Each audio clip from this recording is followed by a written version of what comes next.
Halo semua, pejuang rumah SHM mana nih suaranya?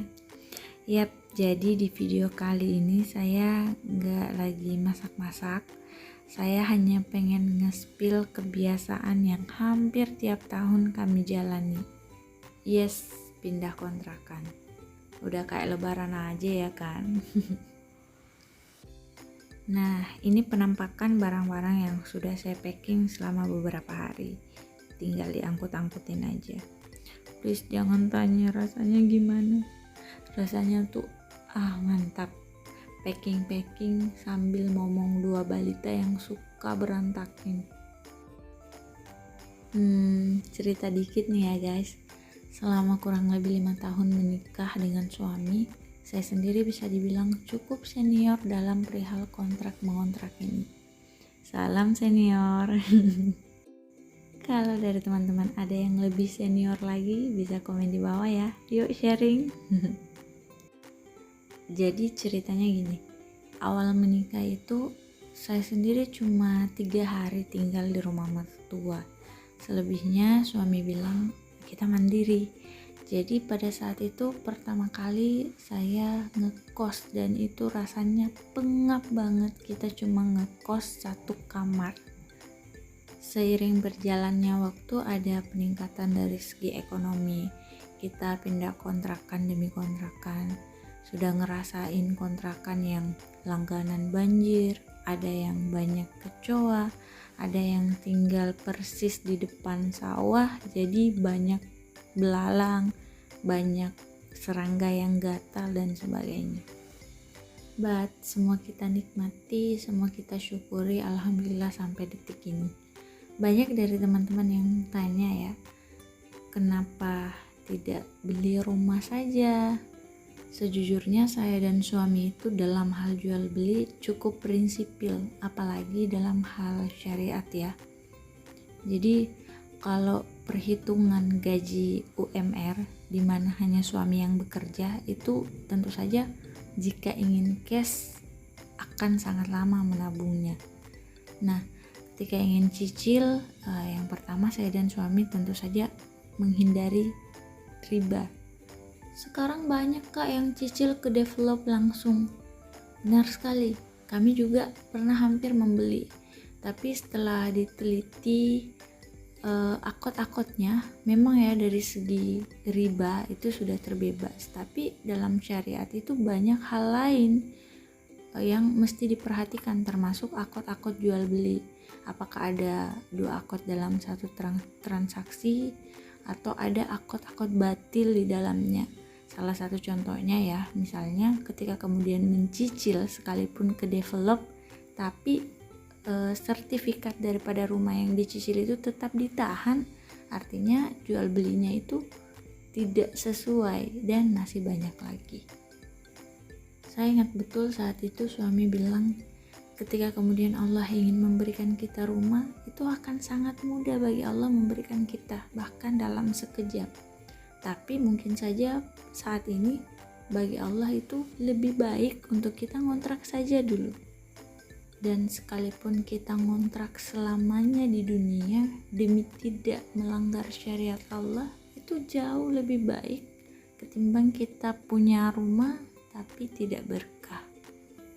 Selanjutnya soal yang sering ditanyain juga sama teman-teman, masih ngontrak kok beli banyak perabot, kok beli banyak barang-barang. Jadi jawabannya, saya nggak tahu kapan bisa punya rumah sendiri dengan prinsip yang seperti tadi. Kalau saya menunda membeli perabot, misalnya ya membeli blender, selama bertahun-tahun saya harus tersiksa ngulek gitu loh. Intinya ya teman-teman, di bawah have fun saja. Di samping kita tetap ikhtiar yang terbaik, berdoa yang terbaik, jangan nyiksa diri. Dan sebagai resikonya ya tiap kali pindahan saya harus ya secapek ini. Dan yang lebih lucu lagi, setiap kali pindahan itu ada saja teman-teman yang komennya, saya seksi makan-makan saja ya, pindahan makan-makan dong. Padahal ini kita cuma pindah kontrakan, bukan pindah rumah baru gitu loh. Kita lagi capek-capek ria ngangkat-ngangkat barang, bukan acara tasyakuran. Betul-betul ya. Oke, kita kembali ke laptop. Jadi ini barang-barang saya diangkat sekitar 3 kali mobil pickup ini. Cuma nanti gak ke-record semua karena ada anak bayi yang ngejatuhin kamera dan saya tidak sadar karena lagi kerja dan beres-beres di dalam.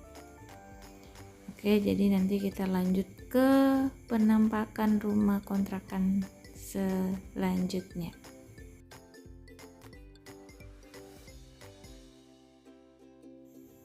Nah, ini dia penampakan rumah yang selanjutnya. Alhamdulillah sudah sedikit lebih luas ya teman-teman.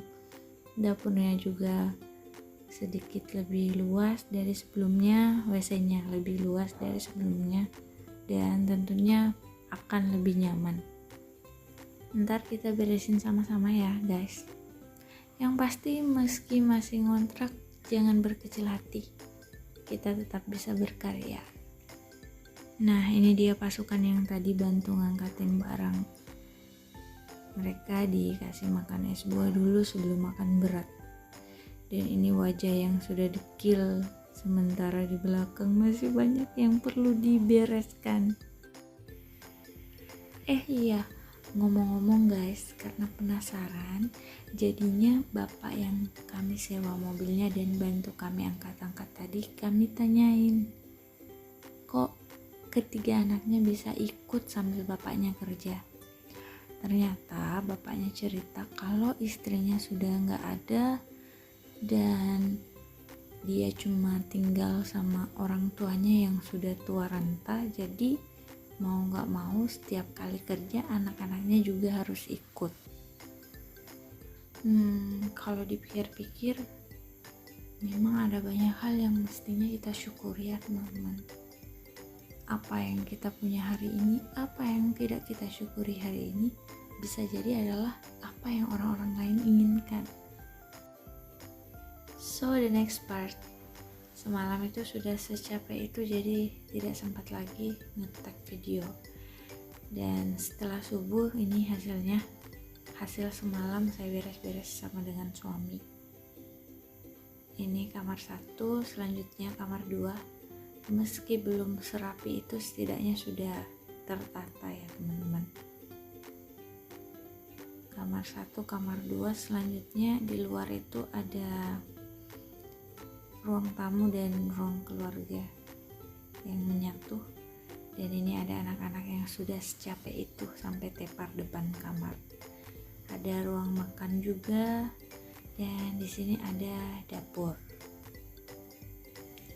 Terakhir buat kalian yang masih ngontrak, guys, ngontrak itu artinya ngejagain rumah orang sampai waktunya Allah bilang makasih ya sudah lulus jagain rumah orang, saatnya jagain rumah sendiri.